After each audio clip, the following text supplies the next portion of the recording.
Hi guys, welcome to the Wrestling Retrospective, and in today's video I'm doing my review of WWE Crown Jewel 2025.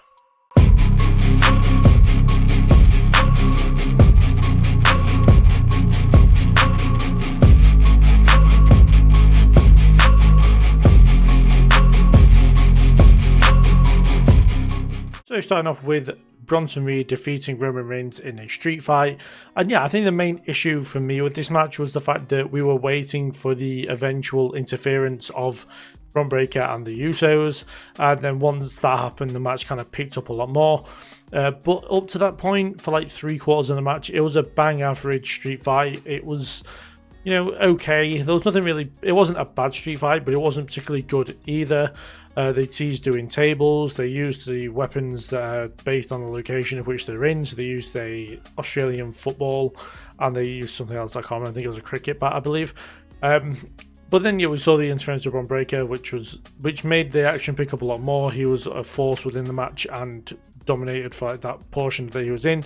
The Usos came out, they did their super kicks and usual stuff, and that's when the storytelling started to happen a lot more, which obviously the two talking points of the match being Bronson Reed pinning Roman Reigns, which is massive. He's the third person within the decade to pin Roman Reigns, with it being Jey Uso, Cody Rhodes, and now Bronson Reed.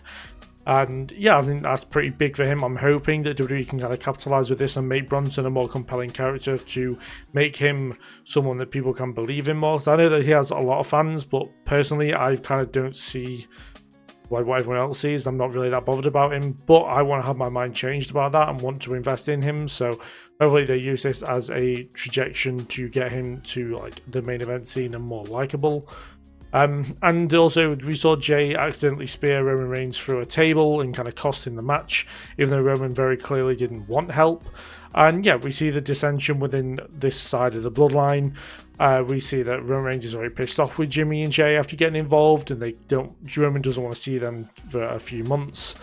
So yeah, I'm curious to see where they go with the bloodline stuff, because again, it's a case of I'm worried they might book it the wrong way, and instead of going more towards the 2023 feel, they're going to go more towards last year's feel, where the bloodline kind of was non-existent and didn't really work that well. I'm kind of hoping that they don't mess it up pretty much.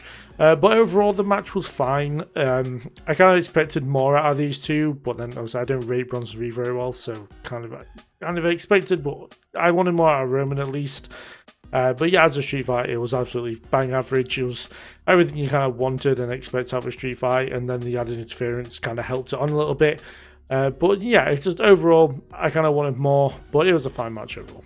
Following that, we had Stephanie Vaquer defeat Tiffany Stratton to become the Women's Crown Jewel champion. And yeah, this was a really good match. I expected maybe a little bit more, but then maybe they're holding back or holding off a little bit so they can do more in bigger matches for maybe championships in the future. So obviously these two are going to be two women that are probably going to head the division for the next 5 to 10 years. So we know they're going to end up meeting again. They're going to have better matches. So maybe this is just a case of starting off. But overall, I very much enjoyed the match. I thought that this worked really well. I thought that these two had great fluid wrestling throughout. The chemistry was there for both. And I'd probably say that it was an evenly contested bout. Both looked great throughout. Stratton was strong in defeat, in my opinion. And yeah, I think for her first loss, I feel like this is a good way to do it. It's against a newer champion, someone who's also newer to the main roster, so it kind of puts them Vaquer over a lot more. And yeah, everything worked here really well. I thought that Vaquer and Stratton as opponents clicked and gelled really well, as well as the case of with Stratton's title reigns being made up of mostly powerhouses and veterans, and Trish and Charlotte being the veterans, and Nia and Cargill being the powerhouses, having someone a similar build to her, similar height, massively helped this match along with Stephanie Vaquer. They did some great counter wrestling as well. We saw Stratton attempt a swanton bomb, which we saw Vaquer get her knees up, and she transitioned that nicely into the Devil's Kiss. And in the finish, we saw a rolling senton. She went for the moonsault. She missed the moonsault, but it set up Vaquer perfectly for the corkscrew splash, which was done really, really well. I feel like if I was going to nitpick, Stratton maybe should have rolled in a little bit for the splash, but that's just nitpicking. She still took it very well. And yeah, the finish was done, was very likable. And yeah, Vaquer is probably going to be one of the best women in ring, really catching up to Io Sky, who I'd argue is the best, 100% the best women's wrestler in the in the company right now, but arguably one of the best wrestlers overall right now, let alone just being a woman. And Stephanie Viggo's definitely getting to that point. She doesn't seem to have bad matches with anyone at the minute. And yeah, she continues to build her like legacy within WWE, even though she's only been here for like a year, which is just insane to think about. But yeah, say a huge win for her. Everything worked really well here. I have no complaints about this at all. After that, we had John Cena defeat AJ Styles, and where to start with this match? Was it match of the night? Absolutely it was. Many people described it perfectly. It was a love letter to wrestling, and it was so enjoyable, so good. I absolutely loved it. The chemistry between these two hasn't wavered at all. The first half of the match was more traditional and great wrestling, which was nice to watch. The exactly kind of match that I expected out of these two and for them to have throughout, but obviously we didn't get that, but we got something much better instead. Yeah, there was good back and forth. I'd say it was fairly evenly contested as well throughout this one. The second half of the match was just tributes, or not just tributes, but like a lot of tributes. But great synergy. The synergy between these two is second to none. And yeah, just everything was done and incorporated really well and smoothly into the match. They executed the moves perfectly, like everything was done so well. I'd definitely say this was a match of the year candidate in my opinion. I'm curious to see what people's takes are on this match, just because I got a feeling some people will really like this like I did, but maybe some people hate the fact that it was a lot of tributes to other people and maybe won't like it for that reason. So let me just see what people's takes are. As far as the tributes go, we saw John Cena go tribute to The Miz, Rusev, Chris Jericho, Bray Wyatt, Randy Orton, Kane, because I do believe the chokeslam was for Kane and not The Undertaker, because he did the tombstone later on for the finish for The Undertaker, so I believe that might have been Kane, who famously had a big rivalry with in 2012.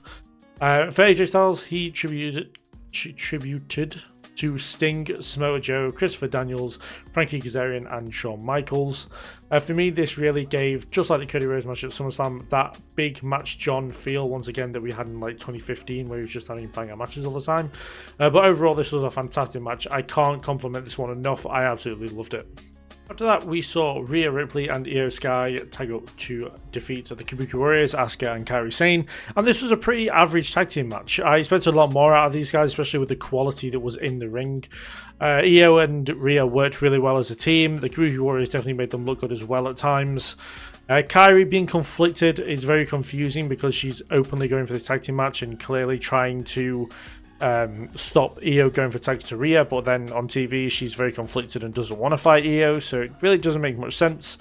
I didn't really understand why Rhea didn't spend much time in the ring at all. She probably spent the least amount of time out of all the league competitors, like overall, which I get, like saving the best till last in the last moments of the match. But at the same time, people in Australia want to see Rhea wrestle, so then why not have her be in the majority of the match?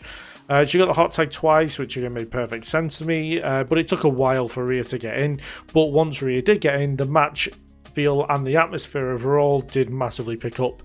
The refereeing was weird at times. There was a moment where Jessica Carr held Rhea back from getting into the ring, but then only a few moments later, Kairi just got in the ring and started helping Asuka. Just like didn't even know tags, not even anywhere near the turnbuckle to make a tag. She just got in the ring and started beating up Io, and it was very weird. But yeah, no, I was surprised to see Io get the winning fall here. I would have put a lot of money on Rhea getting the win, but yeah, I didn't. It's just like one of those things where you just assume Rhea's going to get the win.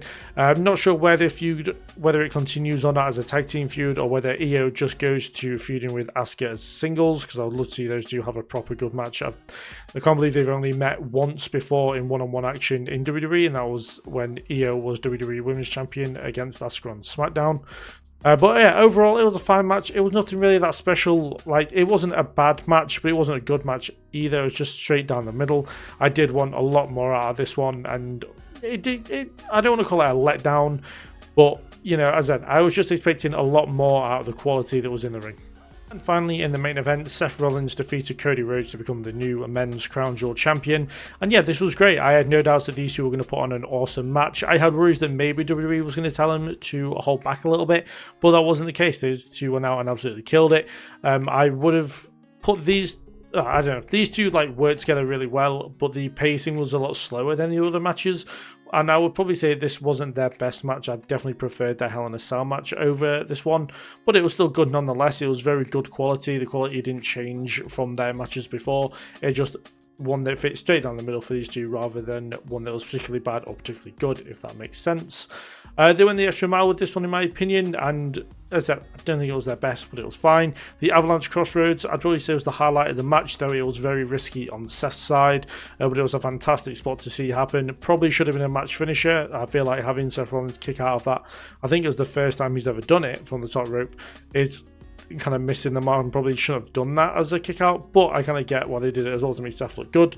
It made sense for Seth Rollins to cheat to get the win with this one using the watch that Cody gave him at WrestleMania 40, so then if they ever have a rematch at some point, which I assume they definitely will, there's already a story implanted in there that Seth can't get the job done against Cody without cheating, even though there was no Braun or Braun at ringside. Speaking of them, the fact that the Brons didn't actually get involved was very surprising to me, but I was kind of expecting someone new because they specifically said that Breaker and Reed couldn't get involved, so I thought maybe they were going to debut a new member of the team, especially being so close to War Games, but we didn't get to see a new member, which I was kind of disappointed about, I'm not going to lie, but it didn't feel like I'd lost out at all.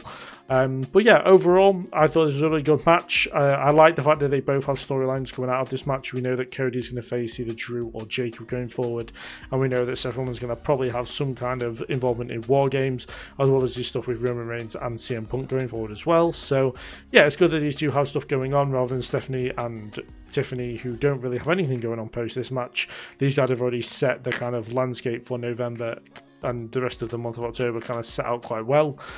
So yeah, so for me, was probably the second best match of the night. I definitely preferred Cena of Stars over this, but yeah, this was very, very good. So there's my thoughts and opinions on WWE Crown Jewel 2025. Do put down below your comments on the show, what you thought of it. Was it a good show? Was it a bad show? Why was it a bad show? What was your favourite match? Why was it Cena and Styles? But some of my thoughts throughout the show, the fact that there was 17 minutes between the show starting and Roman Reigns and Bronson Reed touching for the first time, I thought was way too long. I know that they had 2 video packages of the belts being transported to Australia and the cold open that they normally do, but the whole walking in at the start of the show I really don't get. I know they do it on Raw and SmackDown now, but I've never understood why they do it. It's so pointless. Also, the fans were absolutely electric for this one. I said I am in the category of people loving international shows because the fans always go crazy for them, and this was another one with that. Yeah, especially for like John Cena. That was, I believe I saw that they had like 5,000 John Cena shirts or fans with Cena shirts on in the crowd, and you could tell like half the fans were like just yellow. It was really, really cool as a visual. And yeah, for Cena's entrance especially, and for Rhea's, they were absolutely going crazy for those two, and yeah, it was great to see. So yeah, overall, I think it was a pretty good show. It's one of the better ones of the year, especially compared to the last one, WrestlePalooza. It was much, much better.